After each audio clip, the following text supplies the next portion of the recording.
नमस्कार।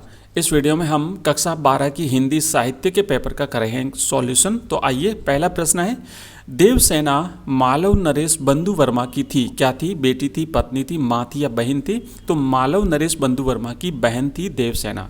नेक्स्ट दूसरा प्रश्न है, सरोज स्मृति गीत हैं, व्यंग्य गीत हैं, स्मृति गीत हैं, शोक गीत हैं या आनंद गीत हैं? तो सरोज स्मृति निराला द्वारा रचित एक शोक गीत है। तीसरा प्रश्न है, शुक्ल जी के समवयस्क मित्रों की हिंदी प्रेम मंडली का नाम लोगों ने रख दिया था। क्या रख दिया था? साहित्य मंडली, साहित्यिक लोग, निसंदेह लोग या शंकासु मंडली? तो इसका नाम रखा था निसंदेह लोग। नेक्स्ट प्रश्न है चौथा, घड़ी के दृष्टांत से लेखक ने व्यंग्य किया है। किस पर किया है? सामाजिक व्यवस्था पर, धर्म उपदेशकों पर, राजनेताओं पर या फिर नौकरशाही पर? तो घड़ी के दृष्टांत से लेखक ने धर्म के उपदेशकों पर व्यंग्य किया है।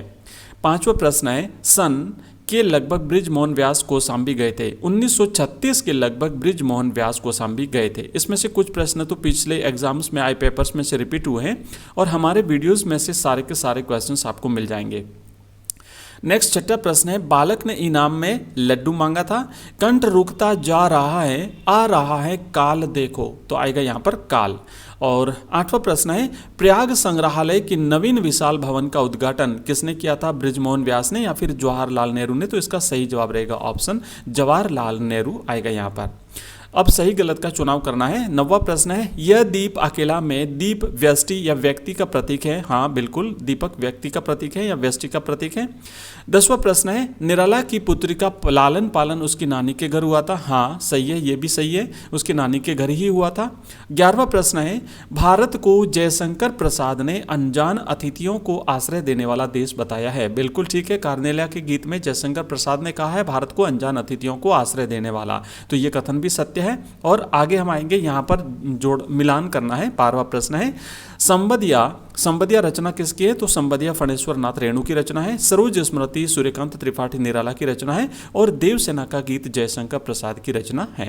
तो ये छोटे प्रश्न थे, यहाँ पर देख लीजिए। यह एक पठित पद्यांश दिया हुआ है, उसके बाद एक अपठित गद्यांश यहाँ पर दिया हुआ है। ये प्रश्न है, बड़ी बहुरिया अपने मायके क्या संदेश भेजना चाहती थी? बालक बच गया, घड़ी के पुर्जे, रामचंद्र, जयशंकर प्रसाद। ये हाफिल एग्जाम तो हो चुका, लेकिन ध्यान रखिएगा ये वार्षिक परीक्षा में इसमें से काफ़ी प्रश्न आ सकते हैं, तो थोड़ा सा एक बार इसे ध्यान से देख लीजिए।